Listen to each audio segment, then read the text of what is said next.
नमस्कार, मैं हूं साहिल जोशी। दंगल में आपका स्वागत है। आज का दंगल बिहार के वोटर लिस्ट में गड़बड़ी सुधारने के नाम पर चल रही हड़बड़ी को लेकर। चुनाव आयोग ने बिहार में जो वोटर लिस्ट का स्पेशल इंटेंसिव रिवीजन शुरू किया था, उसका तकरीबन 88% काम कल ही पूरा हो चुका है। 5-10% वोटर्स का फॉर्म बचा हुआ है, जिसके लिए अभी 10 दिनों का समय बाकी है। मतलब कम समय को लेकर जो सवाल उठाया जा रहा था, माना जा रहा था कि ये 1 महीने के भीतर पूरा होगा कि नहीं होगा, इसमें कम से कम चुनाव आयोग राइट टाइम नजर आ रहा है। लेकिन बाकी सवालों के जवाब अब भी बाकी है, क्योंकि आयोग के कर्मचारियों ने जिस तरह से ये फॉर्म जमा किए हैं, कहीं पर आधार नंबर लिया गया है, कहीं पर आधार नंबर नहीं लिया गया, कहीं जन्म प्रमाण पत्र मांगा गया है, कहीं पर नहीं मांगा गया, कहीं बीएलओ ने अपने विवेक से फॉर्म भर के संस्तुति कर दी है, लेकिन कहीं एक बूथ पर सैकड़ों नाम पहले से ही कटे हुए हैं, यानी ये ड्राइव शुरू होने के पहले ही काट दिए गए हैं। ऐसे में चुनाव आयोग की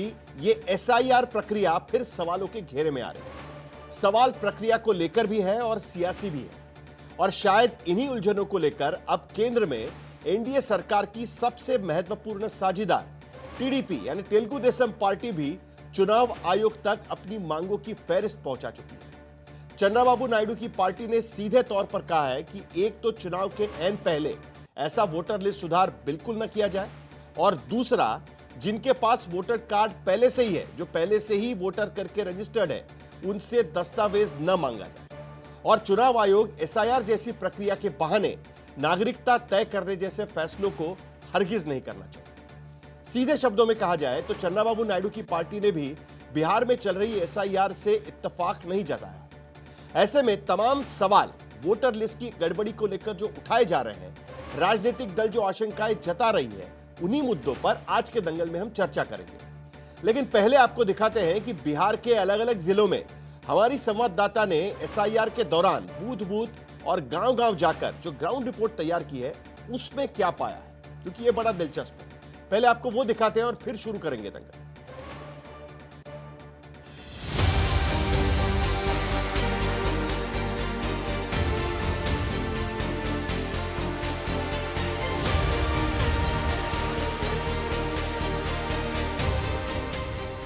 बिहार में चुनाव से पहले चुनाव आयोग ने वोटर लिस्ट का स्पेशल इंटेंसिव रिवीजन क्या शुरू किया, पूरा सियासी रायता फैला हुआ है। विपक्ष से लेकर वोटर्स तक तमाम सवाल उठाए जा रहे हैं। बहस है कि चुनाव आयोग का यह अभियान संवैधानिक है कि नहीं। कोर्ट ने कहा है, विपक्ष ने कहा कि दस्तावेजी जांच के लिए आयोग अधिकृत है कि नहीं। कोर्ट ने कहा है। सियासी सवाल उठे कि रिवीजन का समय ठीक है या फिर नहीं, ये सवाल बना हुआ है। विपक्ष ने आयोग की मंशा पर सवाल उठाया कि ये ठीक है कि नहीं, सवाल बना हुआ है। अदालत ने रिवीजन के तरीके पर सवाल उठा है कि ये ठीक है कि नहीं, ये सवाल भी अब तक बना हुआ है। इन्हीं सवालों के जवाब की तलाश में राजनीतिक दलों के प्रतिनिधि कभी चुनाव आयोग से मुलाकात कर रहे हैं, कभी अदालत में चुनाव आयोग की विशेष मतदाता सूची पुनरीक्षण अभियान के खिलाफ अर्जी देते हैं। इन्हीं सवालों और आशंकाओं के साथ मोदी सरकार के 2 मजबूत स्तंभों में से एक यानी तेलुगु देशम पार्टी ने अब चुनाव आयोग के पास अपनी शिकायत और मांगों को लेकर चिट्ठी दे दी है। चंद्रबाबू नायडू की पार्टी ने साफ लफ्जों में 5 बिंदुओं के तहत चुनाव आयोग से 2 टूक कहा है कि एसआईआर जैसी प्रक्रिया चुनाव के 6 महीने के भीतर बिल्कुल नहीं होनी चाहिए। जिन वोटर्स के नाम लिस्ट में हैं, उनसे दस्तावेज न मांगा जाए जब तक विशेष कारण न हो। सुनिश्चित हो कि एसआईआर से सिर्फ वोटर लिस्ट सुधारी जाए, नागरिकता तय नहीं हो। आंध्र जैसे प्रदेश में प्रवासी वोटर्स के लिए मोबाइल बीएलओ यूनिट इस्तेमाल हो।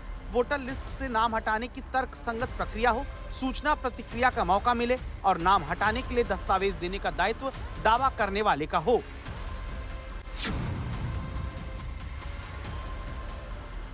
क्या बिहार की वोटर लिस्ट में नेपाल बांग्लादेश के लोगों का नाम है? जब वोट लेने का समय आएगा तो यही बात अगर बोल के आदमी को छिदरा देगा, वोट इधर काट देगा, उधर काट देगा, यही सब अगर सरकार करते रहेगा तो वोट आखिर पब्लिक जाएगा कहां देने के लिए?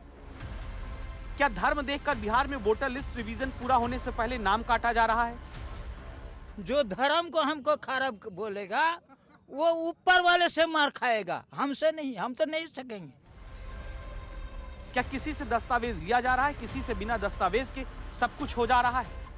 मान लीजिए अगर 2003 के बाद के वोटर हैं, डॉक्यूमेंट नहीं है, लेकिन आप लोग लोकल हो, बीएलओ हो, आप जानते हो, तो आपके पास ये अथॉरिटी है कि आप रेकमेंड कर सकते हैं उनको 2003 के बाद वाले के लिए, बिना डॉक्यूमेंट भी आप वो रेकमेंड करके दे सकते हो, क्योंकि आप लोकल हो और आप हम उनको चीन रहे हैं। यस।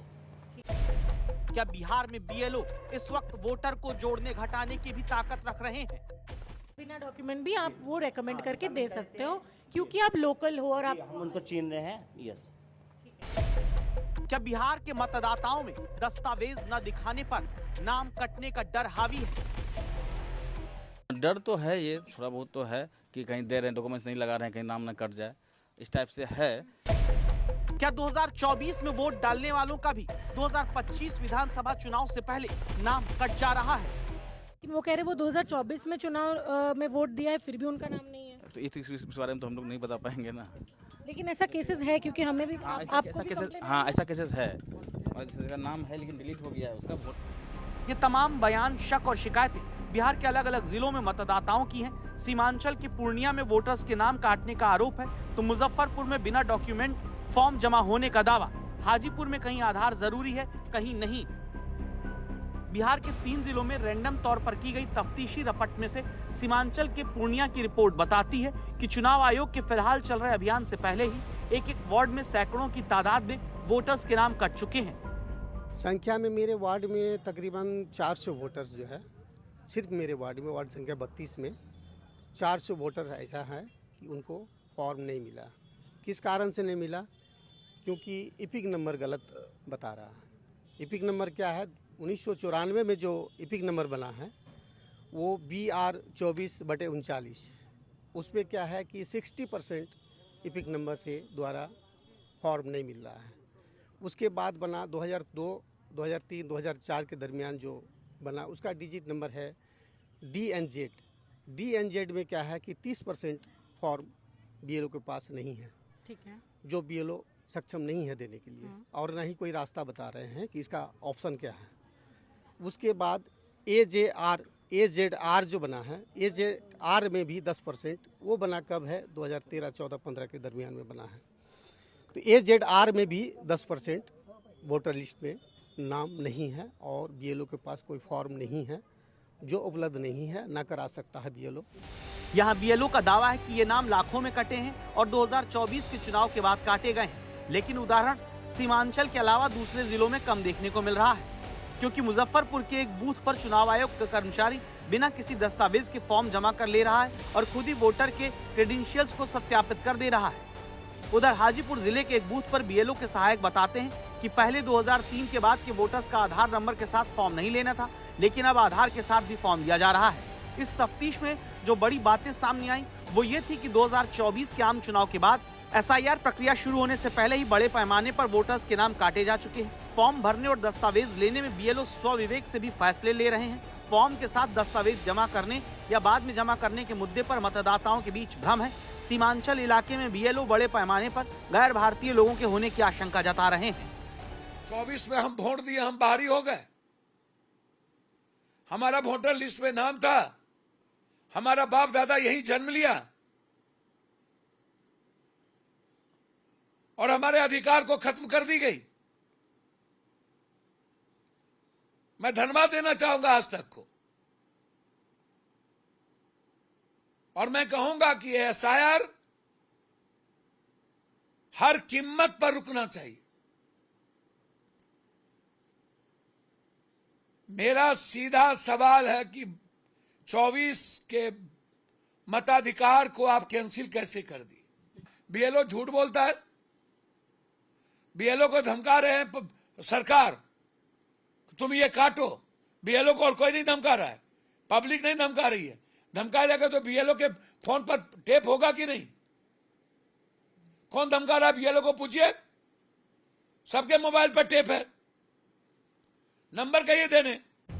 उधर चुनाव आयोग ने दावा किया है कि 14 जुलाई तक 7,89,69,844 मतदाताओं में से 6,60,67,208 यानी 83.66% मतदाताओं के फॉर्म जमा कर लिए गए हैं। अब तक 1.59% मतदाता मृत पाए गए, 2.2% ने स्थायी रूप से अपना निवास स्थान बदला है, 0.73% लोग एक से अधिक स्थानों पर पंजीकृत पाए गए हैं। इस तरह 88.18% मतदाताओं का पता चल चुका है। केवल 11.82% मतदाता हैं जिन्हें दस्तावेज के साथ फॉर्म जमा करना है। ये पूरी प्रक्रिया 26 जुलाई तक चलनी है। इसके बाद ड्राफ्ट रोल प्रकाशित होने के बाद फिर से आपत्तियों, विवादों और दस्तावेजी सबूतों की बारी आएगी और जिनके नाम कटे होंगे वो प्रमाण के साथ अपना नाम दर्ज करा पाएंगे। श्रेया चटर्जी और पीयूष मिश्रा के साथ संजय शर्मा, दिल्ली आज तक।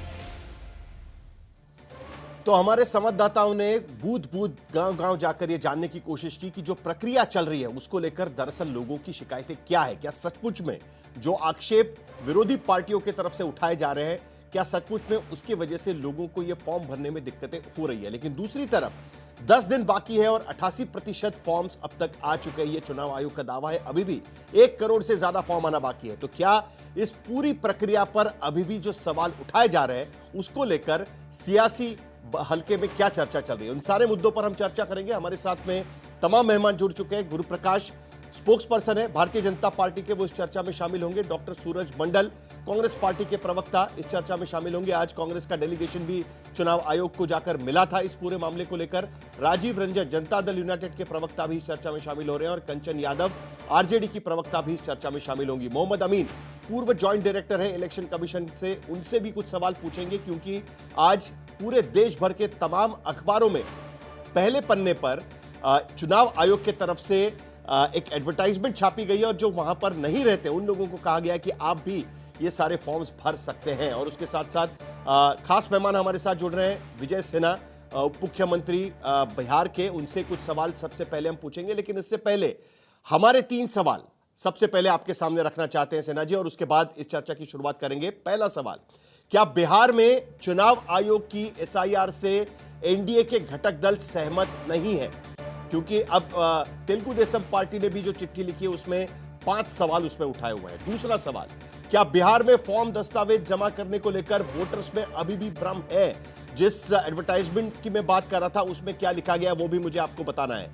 और तीसरा इंपॉर्टेंट सवाल, क्या वोटर्स के फॉर्म भरने और दस्तावेज लेने में बीएलओ मनमाने फैसले कर रहे हैं? क्योंकि अपने विवेक से कई जगह पर बीएलओ डिसाइड कर रहे हैं कि कौन सा दस्तावेज लेना है या दस्तावेज नहीं लेना है। तो शुरुआत यहीं से करेंगे विजय सिन्हा जी, क्योंकि कई बार विपक्ष के तरफ से सवाल इसी बात पर उठाया जाता है कि जो बीएलओ है वो सरकारी कर्मचारी है और वो अपने विवेक से फैसला करेंगे, उसकी वजह से कई लोगों के नाम कट सकते हैं। अभी तक जो गिनती है उसके मुताबिक 35,69,000 नाम पहले ही कट चुके हैं। विजय सिन्हा जी।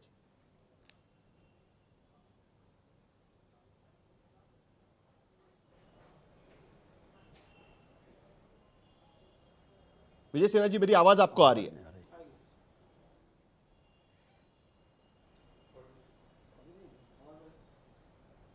विजय सिन्हा जी, मेरी आवाज आप सुन पा रहे हैं?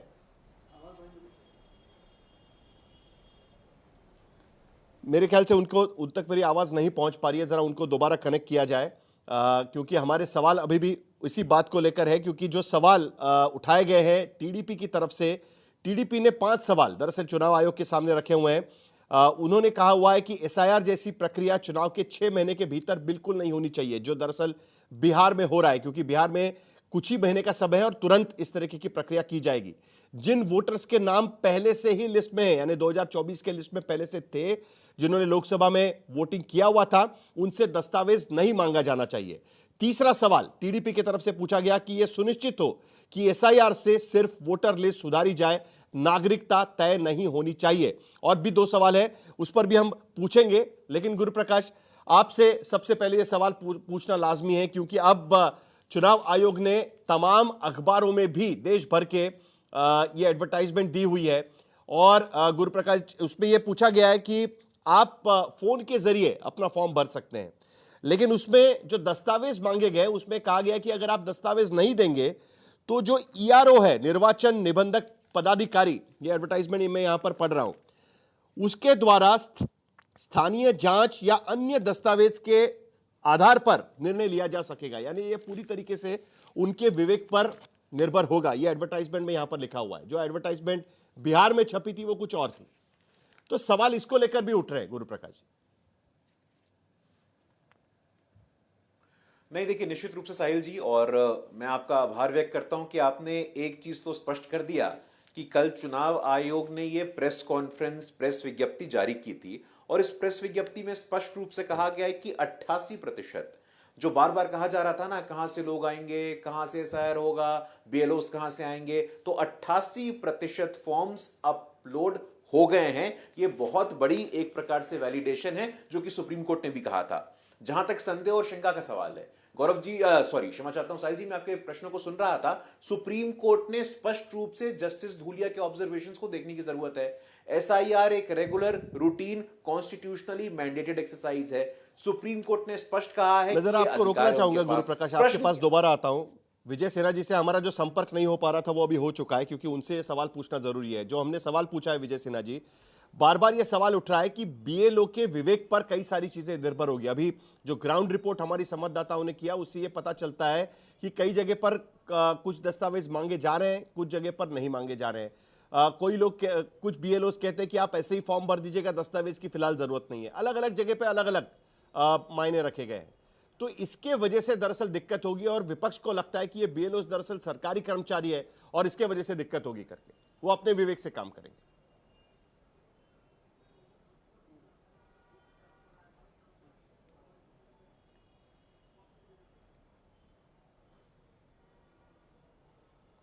बोलिए विजय सिन्हा जी।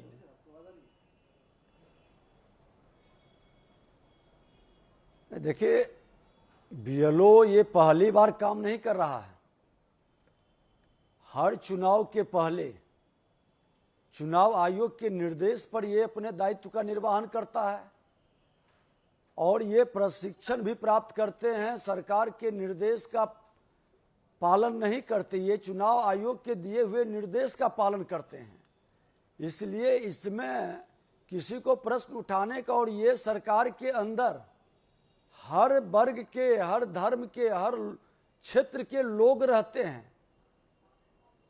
ये हो सकता है कि प्रशिक्षण की कुछ कमी किसी को रहे या जानकारी की अभाव, तो फिर उसके ऊपर के पदाधिकारी उसको सुधार के लिए, आपत्ति के लिए या उसमें संशोधन के लिए उसको गाइड भी करते हैं। इसलिए इस पर प्रश्न उठाना और पूरी सिस्टम को ही कटघरे में खड़ा करना कतई उचित नहीं है। नहीं, लेकिन विपक्षी एक एक प्रतिक्रियाएं देखिए। मुकेश सहनी यहां पर कह रहे हैं कि अब तो दंगल होगा, इतने आसानी से हम इस बात को नहीं छोड़ेंगे। कांग्रेस पार्टी के वहां के अध्यक्ष हैं, वो तो कहते हैं कि 3 करोड़ से ज्यादा नाम कट सकते हैं। जिस तरीके से काम इलेक्शन कमीशन कर रहा है, 3 करोड़ से ज्यादा नाम कट सकते हैं। आप इसको किस तरीके से देखते हैं? और क्योंकि उनका डर इस बात का है कि जो गरीब लोग हैं बिहार में, खास करके पिछड़े, दलित और जो महागठबंधन के वोटर है, उन्हीं के नाम कट जाएंगे इसमें से।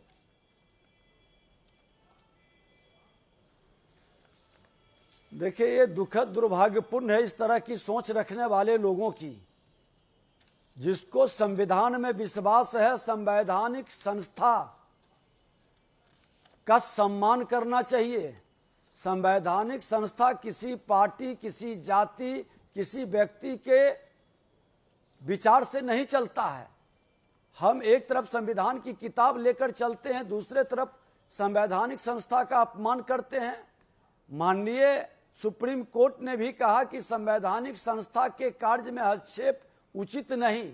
सुझाव है, देनी चाहिए, कोई गड़बड़ी है बतानी चाहिए, लेकिन इस तरह से अगर जो कोई गलत नाम जुटा है, जनून नाम छूटा है, तो उसमें चुनाव आयोग का अधिकार क्षेत्र है कि उसका वो सर्वेक्षण करे, उसको चेक करे, उसमें सुधार करे।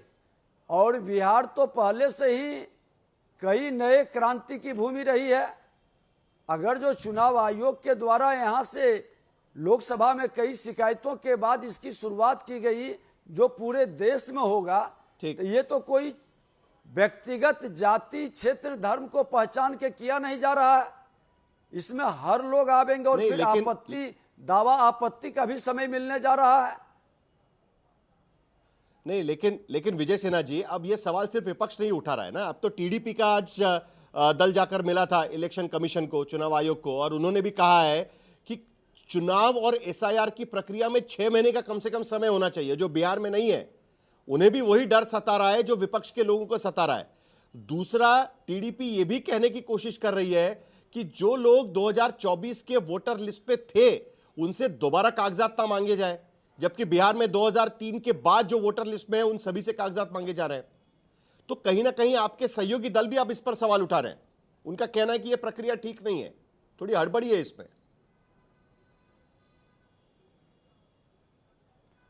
नहीं, देखिए, हम लोग तो माननीय न्यायालय का, संविधान और संवैधानिक संस्था का सम्मान करते हैं और उनका जो निर्णय होता है, जो भी निर्णय हो, वो हमारे अनुकूल या हमारे विपरीत, हम उसमें बाधक नहीं बनते, स्वीकार ही नहीं करते, स्वागत करते हैं।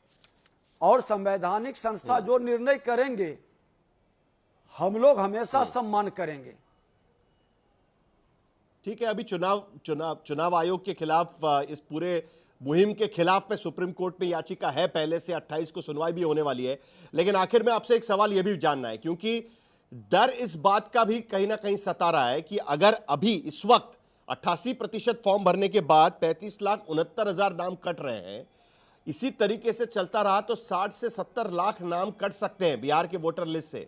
ऐसी सूरत में 2020 में 52 सीटों पर 5,000 का फर्क था जीतने में और हारने में, उस पर बड़ा असर पड़ सकता है। यह भी तो कहीं ना कहीं डर है ना। 70 लाख यानी कम से कम अगर देखें तो हर सीट पर 3500 से ज्यादा वोटर हो जाते हैं उसमें।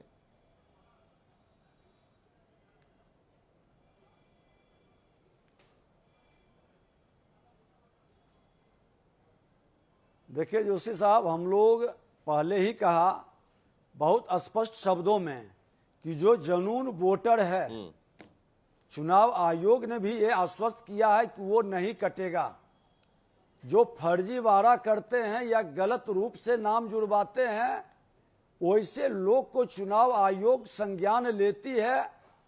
तो हमको लगता है कि जो भी राष्ट्र के हित के लोग हैं, वो लोग निश्चित तौर पर संवैधानिक संस्था के और संविधान के अनुकूल ही अपने विषय को रखेंगे और संवैधानिक संस्था राष्ट्र के हित में निर्णय करेंगे। चलिए, बहुत बहुत शुक्रिया विजय सिन्हा जी, आपने ये समय दिया हमें बात करने के लिए। लेकिन विजय सिन्हा ये कहने की कोशिश कर रहे हैं कि जो राष्ट्र के हित में जो वोटर है, असली वोटर है, उसको मौका मिलेगा। लेकिन मोहम्मद अमीन, बार बार ये सवाल अभी भी उठ रहा है। हमने कुछ दिन पहले भी बात की थी, आप देखिए उस दिन एक इश्तिहार आया था, उसमें कुछ और बात कही गई थी।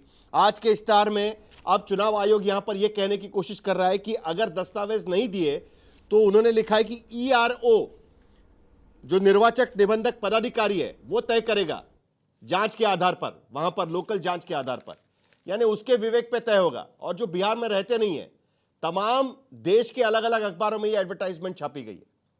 तो चुनाव आयोग को भी अब ये सूत्रों के हवाले से जानकारी देने के बजाय ओपनली अधिकृत तौर पर जानकारी दे देनी चाहिए ना, कि कितने गलत वोटर मिले हैं, क्या मिला है, कैसे मिला है, ताकि प्रक्रिया भी क्लियर हो उसमें।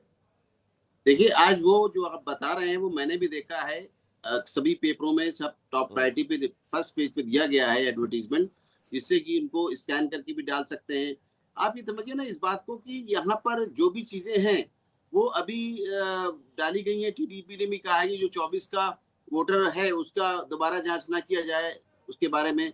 देखिए, ऐसा सिर्फ ये इलेक्शन कमीशन श्योर करता है कि उसके वोटर ही असली वोटर रहे उसमें लिस्ट में, और जो माइग्रेट कर गए हैं उनके नाम वहाँ ना हो, और जो डेथ कर गए हैं उनके ना हो, और जो आने वाले हैं नए यंग वोटर्स हैं उनको जोड़ लिया जाए। रीजन क्या है? इससे पोलिंग स्टेशन पे भी डिसाइड होता है कितना पोलिंग स्टेशन, ये हमारी क्षमता है, कितने हम पोलिंग स्टेशन बढ़ाने हैं, बहुत सी चीजें होती हैं अरेंजमेंट्स के लिए। तो इसमें जो बात की गई है, जहाँ तक सवाल है वोटर्स ID कार्ड का, तो ये इसलिए एडवर्टीजमेंट के बाद मुझे बात समझ में आती है कि वो हो सकता है कि जिनमें कहा गया कि पेपर नहीं दिए गए हैं वो उनको स्कैन करके बाद में भी दे सकते हैं, इसलिए कि वो टैली किए जाएंगे कि जो वोटर का रिकॉर्ड है उनके पास ऑलरेडी उससे टैली करेंगे, और टैली करने के बाद अगर मिल जाता तो आवश्यकता नहीं सर, उन्होंने इस बार चेंज ये किया हुआ है, क्योंकि पहली बार जो एडवर्टाइजमेंट निकाली थी उसमें सिर्फ इतना लिखा गया था कि अगर आपके पास दस्तावेज नहीं है तब भी सिर्फ आप फॉर्म भर के दे दीजिएगा।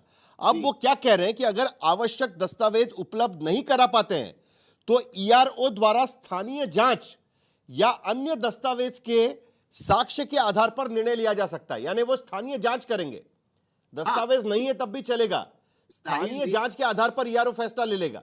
ये भी तो आर्बिट्री है ना कहीं कोई स्पेसिफिक चीज तो होनी चाहिए ना मोहम्मद अमीन। बिल्कुल सही है साहिल जी, लेकिन एक बात ये मैं बताऊंगा कि चाहे आप पेपर जमा भी कर दीजिए, लेकिन ये बीएलओ का राइट है इलेक्शन कमीशन की तरफ से कि वहां जाके जांच करके ही ठीक है उनको जो है वोटर लिस्ट में ऐड किया जाए फैक्ट के ऊपर। जी अब समझिए आप, ठीक है शायद आपने समझ गया होगा कि वहां पर वेरिफिकेशन जरूरी है, पर्सनल वेरिफिकेशन। ठीक है कंचना यादव, आपने सुना विजय सिन्हा ने क्या कहा, वो भी आपने सुना, मोहम्मद अमीन क्या कह रहे हैं वो भी आपने सुना। बीएलओ का अधिकार है, जो डर आरजेडी की तरफ से बार बार बताया जा रहा है कि आर्बिट्री तरीके से नाम निकाल लिए जाएंगे, वो कह रहे हैं कि वो तो उनका अधिकार है। इलेक्शन कमीशन के बारे में सुप्रीम कोर्ट भी कह चुका है कि इस तरीके से एसआईआर की प्रक्रिया करना ये चुनाव आयोग का अधिकार है, तो उसमें कोई दखलंदाजी नहीं होनी चाहिए करके इसके लिए प्रक्रिया जारी रखी गई है। कंचना यादव, फिर भी आपको किस बात का डर है? नहीं, बात का किसका डर है वो हमने सुप्रीम कोर्ट में कह दिया है। बीएलओ का अधिकार क्या है?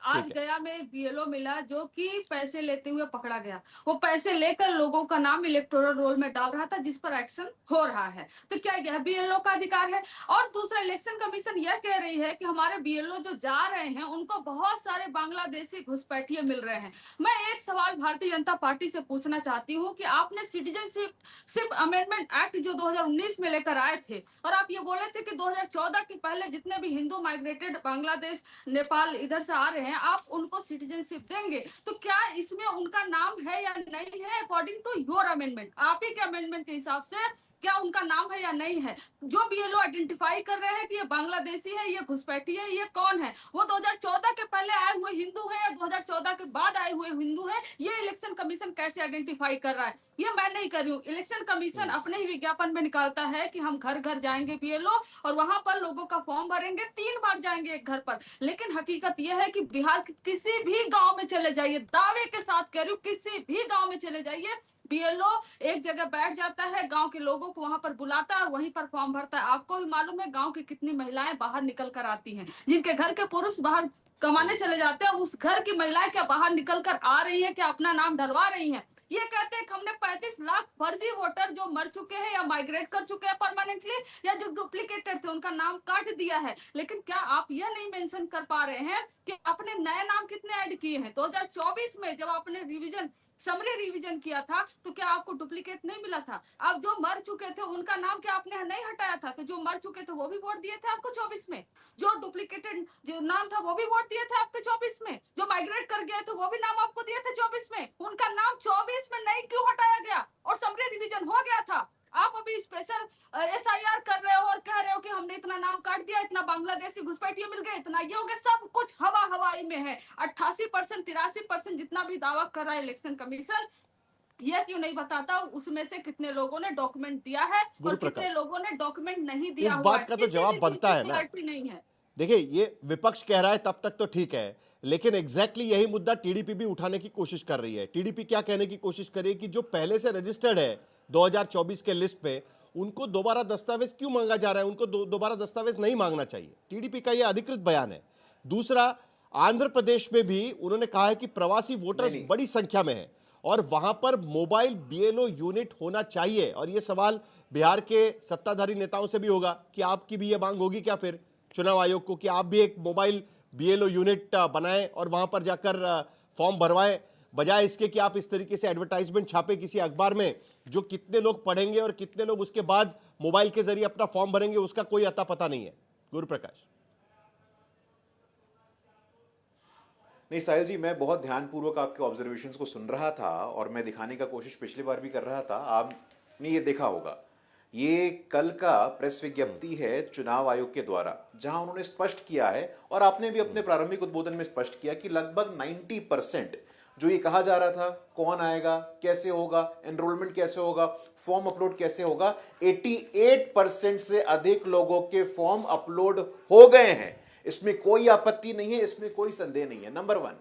नंबर 2, ये बार बार ये प्रश्न चिन्ह खड़ा किया जाता है प्रोसीजर पे, मोडस ऑपरेंडी पे। सुप्रीम कोर्ट में यही लोग गए थे ना, सुप्रीम कोर्ट में जस्टिस धूलिया का ऑब्जर्वेशन है Sahil ji, article 324, article 325, article 326 of the Constitution of India, Representation of People Act के अंतर्गत ये सारे के सारे प्रोसेसेस हो रहे हैं। हमारे विपक्ष के साथी कह रहे थे कि भाई महिलाएं कैसे बाहर आएंगी, ये आपका शासनकाल नहीं है। 1,35,00,000 महिलाएं तो सिर्फ जीविका दीदी हैं, 1,35,00,000। और साहिल जी, चिंता कब होती है? चिंता तब होती है जब आपके हिसाब से चीजें नहीं होती हैं। आपको लगता है चुनाव आयोग मेरे हिसाब से काम करे, सुप्रीम कोर्ट मेरे हिसाब से काम करे, और हद तो तब हो गई जब इनके नेता तेजस्वी यादव कहते हैं कि सूत्र नहीं मूत्र हैं, सूत्र नहीं मूत्र हैं कह के लोकतंत्र के चौथे स्तंभ पे आक्रमण करने वाले, संवैधानिक संस्थानों की स्वतंत्रता, संवैधानिक संस्थानों की स्वायत्ता पर आक्रमण करने वाले, उनको नैतिक अधिकार क्या है? दूध का दूध पानी का पानी साहिल जी, मुझे लगता है कि इस प्रेस विज्ञप्ति ने कर दिया है। 90% of registered voters, 90% of people, their forms have been uploaded. ये दूध का दूध पानी का पानी हो गया है। इस पे अकारण अनावश्यक कुछ भी करके बीजेपी कहती है कि दूध का दूध पानी का पानी हो चुका है, ये समझने की आवश्यकता है। लेकिन क्या आप इससे संतुष्ट है? बड़ी स्पीड से चल रहा है, 10 दिन बाकी है सिर्फ अभी। मेरा बस 2 सवाल है बीजेपी से ही। मेरा 2 सवाल है कि गुरु प्रकाश जी कोई भी फॉर्म भरते होंगे, उनके पास एक एक्नॉलेज की सीट मैसेज आ जाता है, लेकिन क्या बिहार में वोटर लिस्ट में नाम डलवाया जा रहा है? इलेक्शन कमीशन कह रहा है कि हम 2 फॉर्म दे रहे हैं, बीएलओ सिर्फ 1 फॉर्म भरवा के रिटर्न कर ले रहे हैं। तो आप ये बताइए, कल अगर ये करे अपलोड हो गया, मैं पूछ रही हूँ सत्यापित हुआ है क्या? क्या सत्यापित हुआ? जो डॉक्यूमेंट नहीं दिए हैं उनका नाम रहेगा या नहीं रहेगा? और उनका नाम कैसे होगा? ये फॉर्म भर के अपलोड करवा देना, अभी सत्यापित नहीं हुआ है गुरु प्रकाश जी, यह बात। और दूसरा, अगर मेरा नाम कट गया है और मैं जा रही हूँ कि नहीं, मैं क्लेम कर रही हूँ मेरा नाम कट गया है, और बीएलओ कहे या इलेक्शन कमीशन कहे आपने तो फॉर्म ही नहीं भरा होगा, मेरे पास तो कोई स्लिप ही नहीं है, ना प्रूफ ही नहीं है, मैं कैसे दावा करूंगी हाँ मैंने फॉर्म भरा था और मेरा नाम कट गया है? तो ये क्या ये फर्जी तरीके से नहीं हो रहा है? किस बेस पे जिसका नाम कट जाएगा? आपने 3 बार बोला कि 3 बार अपील होगा, इलेक्शन कमीशन ने बोला है, तो किस आधार पे हम अपील करेंगे?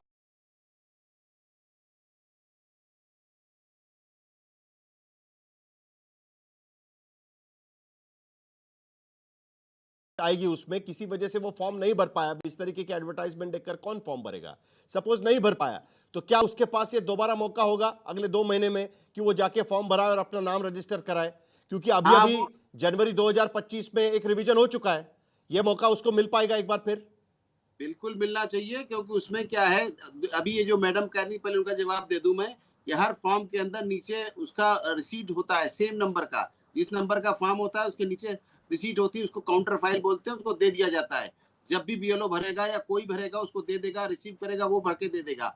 जहां तक सवाल आपने इस बात का कहा है कि वो अपील में जाएगा, और ये जो उसको समय मिला है ऑब्जेक्शन का, उस वक्त कह भी सकता है कि बीएलओ ने हमारा फॉर्म नहीं भरा या हमको फॉर्म दिया नहीं, हमको मिला नहीं, और करके वो उसको दे सकता है और एईआरओ को कंप्लेंट कर सकता है। अगर एईआरओ और बीएलओ दोनों नहीं सुनते हैं तो डिस्ट्रिक्ट इलेक्शन ऑफिसर को अथॉरिटी है उसका रिव्यू करने का और उसको शामिल करने का। लेकिन मेरा यही अनुरोध है कि हर पार्टी के जो असिस्टेंट हैं वो साथ साथ काम करें बीएलओ के, तो कोई प्रॉब्लम नहीं होगी, ना दुविधा होगी। हर पार्टी को अपना समय बीएलए के पास भी अधिकार है कि 50 तक इस तरीके से फॉर्म भर सकते हैं। लेकिन राजीव रंजन, मैं एक बार फिर टीडीपी के सवाल पर आपको ले जाना चाहता हूं, क्योंकि आपके जैसे ही बीजेपी की सहयोगी पार्टी, एनडीए की बड़ी सहयोगी पार्टी, उनके मन में तो बहुत सारी शंकाएं हैं। वो कह रहे हैं कि 6 महीने तक जहां पर चुनाव ना हो वहीं पर ये इस तरीके की प्रक्रिया की जाए। आपके मन में वो डर नहीं है जो टीडीपी के डर मन में है?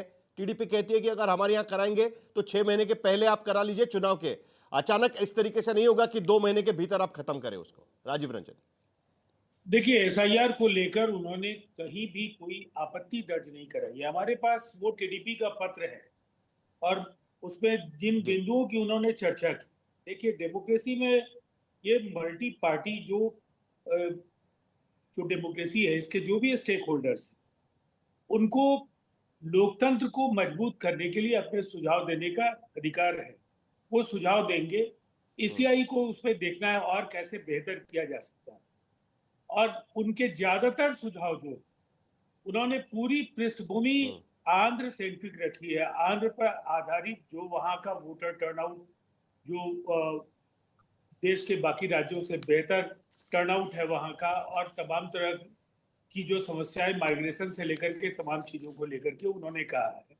और उन्होंने ये कहा कि ये पत्र, चूंकि हमारे यहाँ 2029 में चुनाव होंगे, तो ये पहले से अगर किया जाए तो और बेहतर होगा। तो मुझे ऐसा लगता है एसआईआर की आवश्यकता वो भी महसूस कर रहे हैं, ऐसा उन्होंने कहा। और जहां तक नहीं, उसकी दिक्कत नहीं है राजीव रंजन जी, लेकिन उसका मैं एक बात बिंदु आपको जो है कह ना रहा वो हूं, बिल्कुल मेल खाता है। विपक्ष ने सुप्रीम कोर्ट में जो दलील दी थी उससे बिल्कुल मेल खाता है। विपक्ष सुप्रीम कोर्ट में जाकर यही कहने की कोशिश कर रहा था कि इस एसआईआर की प्रक्रिया को इस वक्त के बिहार के विधानसभा चुनाव से जोड़कर नहीं देखा जाए, क्योंकि समय बहुत कम है। एग्जैक्टली वही चीज कहीं ना कहीं टीडीपी भी कहने की कोशिश कर रही है कि 6 महीने का गैप होना चाहिए, और जिसके पास वोटर आईडी कार्ड है उसके पास से दोबारा आप दस्तावेज न मांगे, जो यहां पर बिहार में खास करके 2003 के बाद जो रजिस्टर्ड है सबसे मांगा जा रहा है। देखिए, वोटर आई कार्ड को लेकर के भी जो बातें उन्होंने कही है, voters were already enrolled in the most recent certified electoral roll should not be required to establish their eligibility under specific verifiable regions are recorded unless, तो unless से ही पूरी बात हो जाती। अगर वेरीफाइबल नहीं है, वो जो आवश्यकता जहां है वहीं हो रहा है, अगर आवश्यकता नहीं है तो ये जो 88% से ज्यादा कल तक के आंकड़े और 6 करोड़ 60 लाख से ज्यादा आवेदन कल तक प्रपत्र भरे हुए मिले, जिसमें 6.25 करोड़ जो अपलोडेड है, जो एसआईआर के जो फॉर्म्स। तो मुझे लगता है ये बहुत ही स्वतः स्फूर्त समर्थन है जनता का। और जहां जो बातें कही जा रही है, उन्होंने क्या कहा, अनलेस, तो मुझे ऐसा लगता है इस पर ही तो पूरी की पूरी बुनियाद टिकी हुई। ये समझना होगा कि कहीं ना कहीं कोई वजह है। आज अगर 35 लाख मतदाताओं के केवल इसलिए अब तक पाए गए कि उन्हें नहीं शामिल किया जाए, इसलिए कि या तो वो मृत थे, या वो दूसरी जगह वो स्थानांतरित हो गए थे, या उनके नाम एक से ज्यादा स्थानों पर पंजीकृत थे।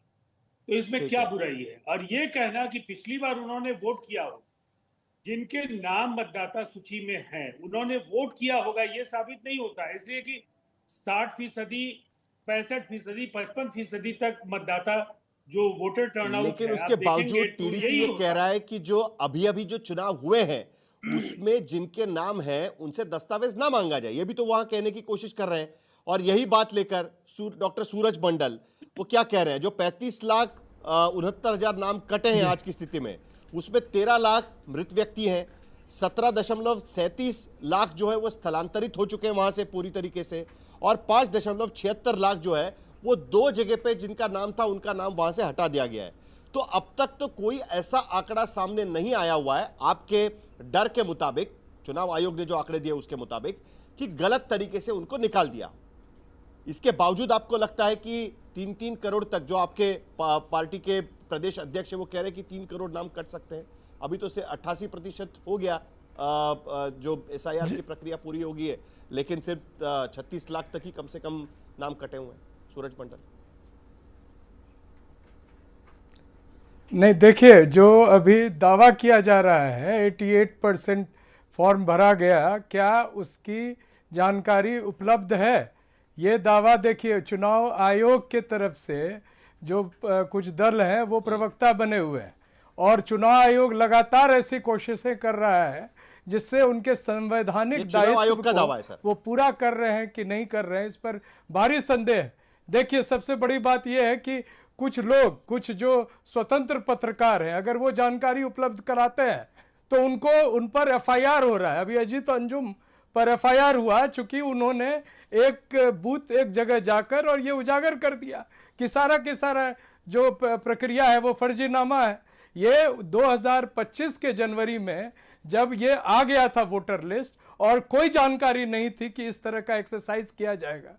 ये वर्ड जो इंटेंसिव है एसआईआर में, ये भी अपने तरफ से ये जोड़े हैं, और उसके बाद इन्होंने जो प्रक्रिया शुरू की है ये बताने के लिए, और कभी भी ये खुलकर सामने कोई भी संवाददाता सम्मेलन के बजाय इनके सूत्र बोलते हैं। वो सूत्र कौन है? वो सूत्र जो है वो बहुत संदेहात्मक है, किसी पार्टी के लोग हैं, और बीएलओज के तरफ से जो किया जाना चाहिए वो किया जा रहा है। दो चीजें सिर्फ मैं आपको करेक्ट करना चाहता हूं, ये चुनाव आयोग के ब्रीफिंग से ये आंकड़े सामने आए हैं। खास बात सर, और नंबर दो, एक बात हमारे संवाददाता भी अलग अलग बूथ और गांव-गांव गए थे, उसमें धांधली से ज्यादा कुछ खामियां नजर आ रही है जो बिल्कुल हमने सामने रखने की कोशिश की। बीएलओ अपने मर्जी से वहां पर दस्तावेज कलेक्ट कर रहा है। सूरज मंडल जी, आपकी बात खत्म करिए। नहीं, आप देखिए, वोटर लिस्ट की प्रक्रिया जो है उस पर संसद में राहुल जी ने प्रश्न उठाया था, उस पर बहस करने की मांग की थी। और अभी जो हरियाणा में, दिल्ली में और महाराष्ट्र में जो चुनाव हुए हैं उसके वोटर लिस्ट को लेने के लिए कांग्रेस पार्टी को सुप्रीम कोर्ट का दरवाजा खटखटाना पड़ा। यह पारदर्शिता है चुनाव आयोग का। चुनाव आयोग जो कर रहा है वो एक पार्टी के साथ मिलकर लोगों के अधिकारों के साथ खिलवाड़ कर रहा है, ये स्पष्ट हो चुका है। और ये संदेश बिहार के तमाम जनता में चला गया है, और खास तौर से उन तबकों में जिनके ये वोट काटने का प्रयास कर रहे हैं। साहिल साहब, ये बीएलओ की बाइट हम सुना देते हैं, जरा एक सेकंड। बीएलओ हमारी रिपोर्ट में एक बीएलओ की बाइट सुना देते हैं, और उसके बाद मुझे जरा क्विकली एक मोहम्मद अमीन से एक सवाल पूछना है। वो बीएलओ क्या कह रहे हैं जरा सुन लेते हैं, फिर मैं आपसे अगला सवाल पूछूंगा। जानते हैं ये लोग इतना घबरा गया है कि पूछिए मत, इतना घबरा गया है कि क्या होगा। नहीं, ये लोग, हमको लगता है 60% लोग बाहर कमाता है, विदेश में भी रहता है, ये भी होता है, फॉर्म लेने के बाद नहीं पहुंचा रहा है, भाग जाता है, फॉर्म ले लिया नहीं देता है जो बाहर। जानते हैं ये लोग इतना घबरा गया है कि पूछिए मत, इतना घबरा गया है कि क्या होगा। नहीं, ये लोग, हमको लगता है 60% लोग बाहर कमाता है, विदेश में भी रहता है, ये भी होता है, फॉर्म लेने के बाद नहीं पहुंचा रहा है, भाग जाता है, फॉर्म ले लिया नहीं देता है जो बाहर। मोहम्मद अमीन जी, ये बड़ा इंटरेस्टिंग बात है कि वो बीएलओ कह रहा है कि उनको लगता है कि 50% लोग बाहर के हैं। लेकिन ये बड़ी दिलचस्प बात है कि जब संसद में यह सवाल पूछा गया था कि बाहरी लोग कितने हैं, तो चुनाव आयोग को कोट करते हुए law and order law minister जो है उन्होंने जवाब दिया था कि कोई भी आंकड़ा इलेक्शन कमीशन को इस तरीके से नहीं मिला है। अब अचानक जाकर चुनाव आयोग कहना शुरू कर रहा है आज 2025 में, मतलब संसद में लॉ मिनिस्टर कहते हैं चुनाव आयोग को कोट करते हुए कि ऐसे कोई नहीं, और आज अब चुनाव आयोग के लोग कहना शुरू कर दिया है कि बाहर के लोग हमको मिल रहे हैं करके। तो आपको नहीं लगता कि चुनाव आयोग को साफ शब्दों में एक व्हाइट पेपर ला देना चाहिए, या कोई चीज ऐसी बाहर निकलकर अधिकृत तौर पर यह बयान दे देना चाहिए कि इतने इतने लोग हमें बाहर के मिले, और जबकि वो सुप्रीम कोर्ट पे कह रहे कि हमारा काम है नहीं कि कौन भारत का है कौन भारत के बाहर का है। ये जो कंफ्यूजन होता है ना, वो इस तरीके के स्टेटमेंट्स की वजह से होता है। मोहम्मद SIR शुरू किया गया, यही कारण है जो महाराष्ट्र में भी रिट डाली गई थी हाई कोर्ट के अंदर, और हरियाणा और दिल्ली के अंदर ये बात की गई थी कि जबरदस्ती वोट डाले गए और वो सपोर्ट में डाले गए बीजेपी के। इसलिए इलेक्शन कमीशन ने जो ये प्रोसेस शुरू किया है, SIR दूध का दूध और पानी का पानी हो जाता है। इसीलिए सारे रिकॉर्ड्स मांगे गए, और जिन लोगों की परेशान नहीं होना चाहिए वोटर्स को हमारे, क्योंकि हमारे वोटर जो हैं सच्चे वोटर हैं, उनके लिए कोई भी असुविधा नहीं होगी। इसीलिए एक एक कागज मांगा जा रहा है, जहां पर नहीं है उनको पुराने रिकॉर्ड से जो बीएलओ सर्टिफाई कर सकता है, उसको पूरी पावर है इस मामले में। ठीक है। आखिर में गुरु प्रकाश, क्या आपको लगता है कि चुनाव आयोग को जिस तरीके से सवाल उठे, अब तो टीडीपी भी सवाल उठा रही है, दरअसल आप उसको अलग तरीके से देख सकते हैं, लेकिन साफ शब्दों में जो विपक्ष कह रहा है करीब करीब वही सवाल टीडीपी की तरफ से भी उठाए गए। क्या आपको नहीं लगता कि चुनाव आयोग को अभी और स्पष्ट तरीके से जो प्रक्रिया उन्होंने की है, उस प्रक्रिया को लेकर जो बातें वो सूत्रों के हवाले से, पता नहीं कहां पर, लेकिन सूत्रों के हवाले से बाहर निकलती है, अधिकृत तौर पर प्रेस कॉन्फ्रेंस लेकर किस तरीके से ये सारी चीजें निकली वो बता देनी चाहिए आपको? आपको नहीं लगता इससे विश्वास लोगों का बैठ जाएगा? नहीं, देखिए, नहीं, सवाल ही नहीं खड़ा होता है। देखिए, चुनाव आयोग संवैधानिक संस्थान है, और लोगों की आस्था, लोगों की निष्ठा चुनाव आयोग पे आज से नहीं बहुत वर्षों से, दशकों से है। Point number 1। पॉइंट नंबर 2, देखिए, जहां तक टीडीपी की बात है, टीडीपी एक रेलेवेंट पॉलिटिकल स्टेक होल्डर है, एक बहुत बड़ी पॉलिटिकल पार्टी है, और टीडीपी के अधिकार क्षेत्र का हिस्सा है कि वो चुनाव आयोग को जाकर के कुछ सुझाव दे। चुनाव आयोग को जाकर के उन्होंने सुझाव दिया है, और चुनाव आयोग के विवेक के ऊपर है कि उसको स्वीकार करना है कि नहीं स्वीकार करना है। तीसरा, आपने एक वीडियो चलाया साहिल जी, 1 लाख से ज्यादा बीएलओ घूम रहे हैं। 1 लाख से ज्यादा बीएलओ में एक बीएलओ का वीडियो चला करके क्या सिद्ध करने का प्रयास किया जा रहा है? अभी भी मैंने कहा और तीसरी बार कह रहा हूं कि 90% लोग, ये कहना कोई जाति के लोग, अति पिछड़ी जाति, दलित जाति, अरे 90% लोग और कुल मिलाकर सवाल यहां पर, मेरा समय खत्म हुआ है, लेकिन कुल मिलाकर बात यहां पर आकर निकल गई कि महाराष्ट्र में 46 लाख वोटर ज्यादा निकले। विपक्ष का कहना है कि उसके वजह से चुनाव के नतीजे पूरी तरीके से बदल गए। आप इमेजिन करिए कि यहां पर बिहार में इस एसआईआर के बाद 70 लाख वोटर अगर घट जाते हैं तो चुनाव के नतीजे कहां तक पलट सकते हैं, और इसी को लेकर तमाम सवाल भी कहीं ना कहीं उठाने की कोशिश चल रही है। फिलहाल आज तक पर लेंगे हम एक छोटा सा ब्रेक के बाद देखेंगे हल्ला बोल। आप देखते रहिए आज तक।